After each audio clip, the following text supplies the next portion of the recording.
தமிழகத்தில் கால்நடை மருத்துவ படிப்புகளில் மாணவர்களை சேர்ப்பதற்கான கலந்தாய்வு தொடங்கியது. சிறப்பு மற்றும் தொழில் பிரிவினருக்கான கலந்தாய்வு இன்று நடைபெற்றது. 33 இடங்களை நிரப்ப 118 பேருக்கு அழைப்பு விடுக்கப்பட்டிருந்தது. அதில் 48 பேர் இன்றைய கலந்தாய்விற்கு வந்திருந்தனர். நாளை பொதுப் பிரிவினருக்கான கலந்தாய்வு நடைபெறுகிறது. இந்த ஆண்டு மொத்தம் 332 இடங்கள் இருக்கின்றன. அதற்காக 16,168 பேர் விண்ணப்பித்திருந்தனர்.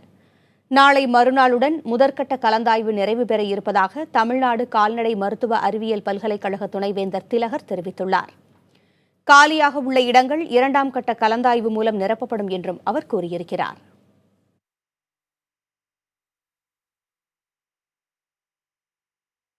இந்த வருஷம் ஒரு ஸ்பெஷல் ஸ்ட்ரீம் பண்ணலான்னு நாங்கள் பிளான் பண்ணி அரசாங்கத்துக்கு எழுதியிருக்கோம். அது இந்த வருஷம் எண்ணிக்கை குறைவாக இருக்கும்னு ஒரு தெரிய வருகிறது. ஸோ இருந்தால் நம்பர் 20% மேலே போச்சுன்னு சொன்னோன்னா நாங்கள் ஒரு சிறப்பு ஒன்று பண்ணலான்னு இருக்கோம். சிறப்பு வகுப்புகள் ஆரம்பித்து அதை பண்ணலாம். அந்த இடம் வெற்றிடத்தை நிறைவு பண்ணலான்னு சொல்லிட்டு ஒரு குறிக்கோளோட கவர்மெண்ட்டுக்கு அனுப்பிச்சிருக்கோம்.